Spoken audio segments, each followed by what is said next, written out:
And that's why this game has the reputation of being a clunky and slow build. In its current form, this is potentially the game's biggest weakness and immediate turnoff for people trying it out. For now, let's check out the first one.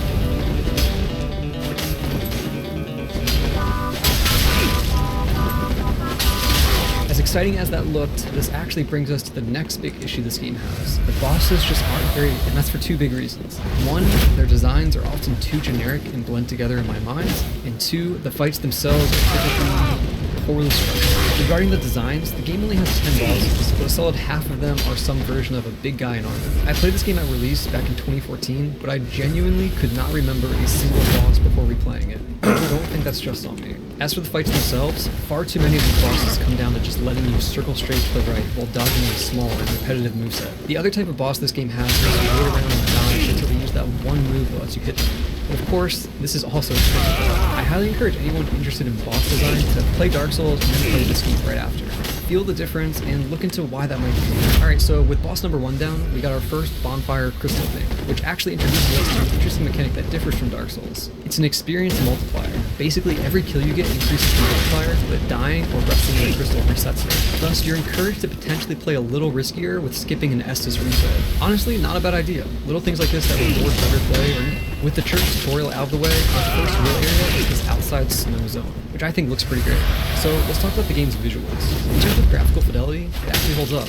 Remember, this game came out in 2014. However, and I touched on this with the boss designs, the art direction is way too bland for my taste. Like, if you gave me the words generic fantasy, this game would be one of the first things to pop into my head. It's like Warhammer meets Kingdoms of Amalur, and I can't say that I'm a fan. Speaking of visuals, the devs seem to really like camera shake, because good god, I think this game has more than any game I've ever played. Walking around, shake it. Swinging a weapon, shake it. Rolling, shake it. Backstab. I guess we got a Magnitude 8 earthquake. So this is my polite request for devs to always put Ventus in the options menu. NPC giving us a dialogue. I wonder if saving this monk's life has any sort of impact on the story or quests. Nope, literally nothing. They didn't even change the dialogue after. So the game pulls this move of giving you a false choice sometimes, and I don't think I'm alone in this, but I find this kind of annoying. I'd rather you, and I know you just came back from the Demon Realm, but you actually need to go back again and kill a god for me. And this is the moment where I think the game ran out of time or money, because the rest of it is just running through old areas and fighting bosses in arenas we've already been in. This is a short game, and I'm fine with that, but you can definitely feel the cut corners more so than most games. But before we start, I need to talk about the enemies, because I've been putting it off. A lot of them have issues. Namely, they don't always visually communicate what they can do, and they don't follow the same rules as the player. And I think this knight guy with the big power shield is the worst defender and best exemplifies the fight. So let's try to beat this guy. He's got a shield up and his back seems exposed, so maybe I can just circle around for a backstab? Nope. Though it looks like that, and there's even other enemies of the same size that you can backstab, in fact, there's a good chance you might turn around in a single frame to block an attack from the back. Okay, so that doesn't work. I guess I need to guard break. And if you spam the guard break move enough times, this will actually break his guard. But the problem is that he's not vulnerable long enough to get even a single hit in. So what are we left with in terms of options? The best one is probably to parry. However, it's worth noting that the only shields that can parry are part of the ability stack. So 2 out of the 3 party classes probably won't use this or think of it. As a strength player, all I'm left with is trading hits when the enemy tries to attack, or using the previously established rage spell that gives me infinite stamina so I can just keep attacking. Neither of these options are satisfying. With this and other similar encounters, what I felt and what I imagine a lot of other players felt too was not that we were mastering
Yes.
Doodling.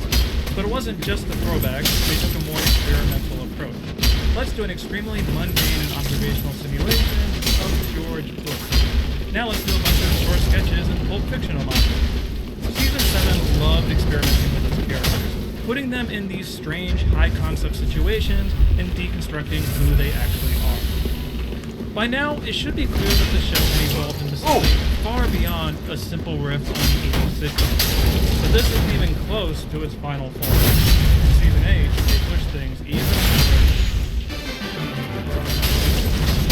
Season 8 of The Simpsons will mark the final run of the opening Weinstein era. Many consider it the last hurrah of The Simpsons golden. But before their departure, the showrunners were about to take the series to strange new places. Season 8 features the most ambitious and experimental episodes that The Simpsons has ever produced. They pushed the concept of characters within the show to their absolute limit. The episodes were perhaps the most self-aware and meta in the history of the series. They didn't stop at just breaking the fourth wall. At times, they deconstructed the television industry at large. And on one occasion, The Simpsons went so far as to deconstruct itself.